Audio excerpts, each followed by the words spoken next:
All right, guys, so White Rice got kicked out of the garage, and we have the black car in here now. So, yeah, I'll just go over a little bit of like an update on where I'm at on this car with the tube front end. And from the title of the video, this is going to actually be the install of the subframe connectors. So, but I just kind of wanted to go over, you know, what I've got done here. So, we're pretty much all set with the front end. I got all the panels fitting really good. Went through and made sure all my gaps are real nice, and the hood shuts perfect. Good gaps on both sides, and we made some little brackets here for the top bumper bracket. Just some regular old tube that I had laying around over my pile over there. Got everything welded up. It's not the greatest, but it's not bad, as you can see. So yeah, at this point, the only thing left, yeah, oh, I've got the tabs too. These tabs here that I thought were for something else are actually for the lower bumper. This piece here, this little air dam lower bumper piece there. So those are put in. The only thing left to do is the radiator supports, the bottom of the radiator. And I'm not going to put those in until I actually get a radiator, because I want to be able to tack them in when I have the radiator in there and I have it positioned exactly where I want it. So, you know, I'll save that till I get a radiator. So anyway, yeah, so what I'm going to do is I'm going to get the car jacked up, and we're going to start working on the subframe connectors. Okay, these are the Team Z subframe connectors. As you can see, they have they've been powder coated, but they've been masked off in the areas where you need to weld. Okay, and let's see. Yeah, this is the actual end for the torque box, the lower torque box in the back. Okay, so those kind of like fit up and around the bottom of the torque box. It's kind of a unique design that only Team Z does it. I don't know anybody else who makes anything like that, that kind of supports the torque box. So, okay, so one thing to note whenever you're doing subframe connectors is you want to support the car by the suspension. You don't want to put anything on the chassis as far as like jack stands or anything like that, because if your floor is not perfectly level and your jack stands aren't perfectly in the same position, you're going to end up tweaking the chassis. You know, you want the chassis to be straight. You don't want to tweak it, because these are you know, like a unibody, so they're very easily twist. Okay, and once you weld in the subframe connectors, that's it. That's where it's staying. Okay, so if you have one of those drive-on lifts, you know, where you drive up onto it and then lift the car, that's actually ideal, because it's, you know, you're supported by the four wheels. But if you don't, and you're like me and you just have jack stands, it's a little sketchy, but you just put the jack stand up underneath the A-arm here. There's kind of a round spot here where you can do that, there and there, and then in the back you just put it on the axle. Okay, so the car is totally still, you know, in the air by the suspension, not the chassis.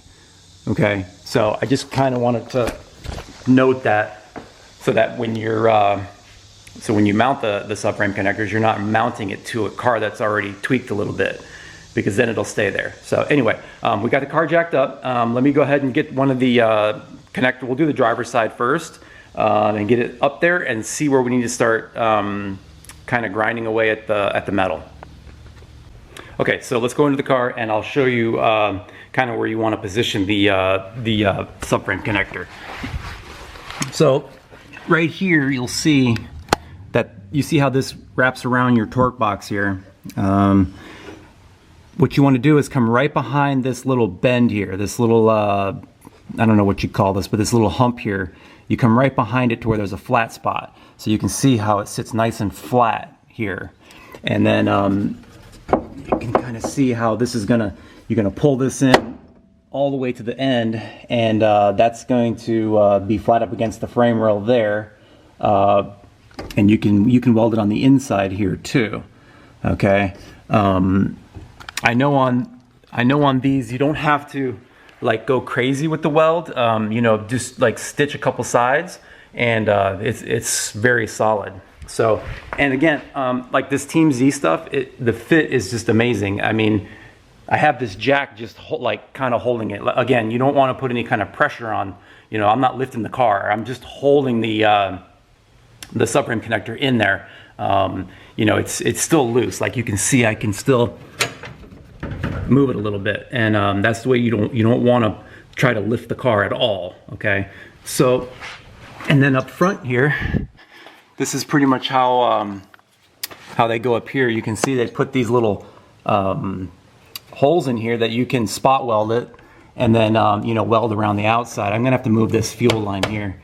This is all 4-cylinder fuel line, which is gonna come out anyway, so it doesn't really matter. I'm just gonna bend it out of the way for now, but I'm gonna cut all this this fuel line out of here.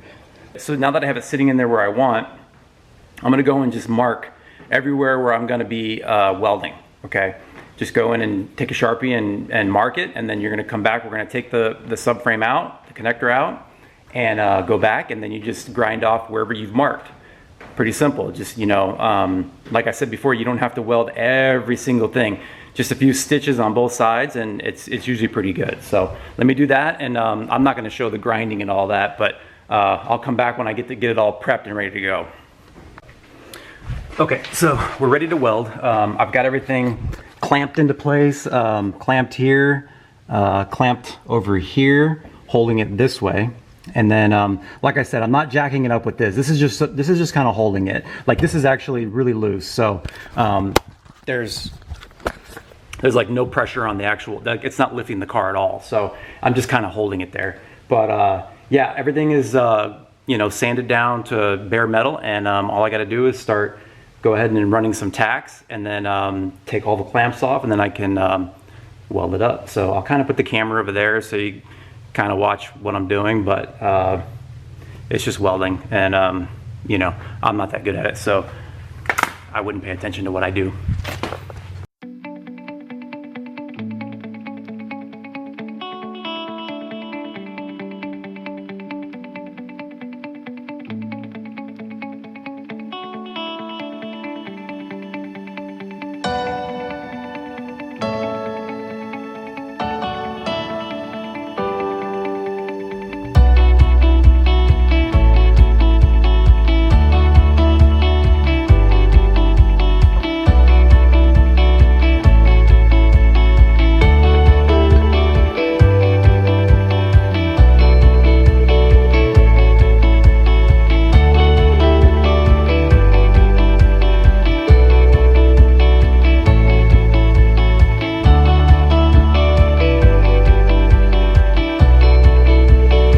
So I got the first one welded in.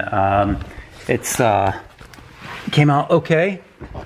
I pretty much just stitched on the corners here, there, and here. Here I gotta do a little more here, but and here. In the back, it's pretty much along this angle here. I ran a bead. Along here I ran a bead, a little bit of a mess up right there, and then on the inside I just ran like 3 stitches here. Hopefully y'all can see that, here, here, and here. So yeah, it's definitely not necessary to weld every single thing on those. It's really strong just doing it that way. So yeah, let me do the other side, and we'll pretty much wrap this project up. It's not that hard. It's a little bit definitely easier than the tube front, but yeah. Anyway, let me get to work and finish this up, and then we'll wrap this video up. Okay, so I almost forgot the seat brackets. The Team Z kit comes with the seat brackets, and I actually forgot to sand a little spot on the bottom of the or actually on the top of the subframe connector, the tube.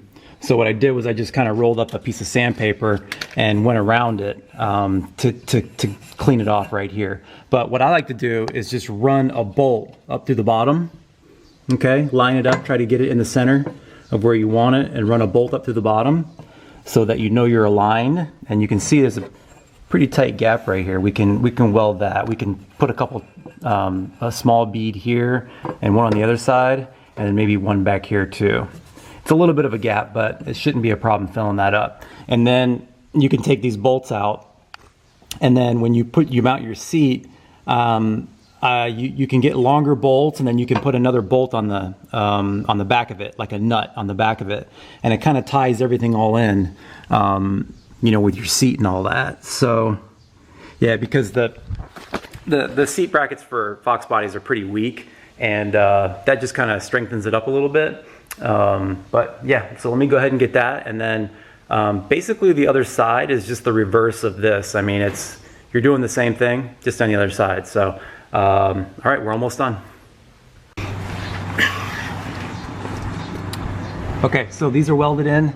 I just put pretty much a little line here, one here, on this side and the other side too.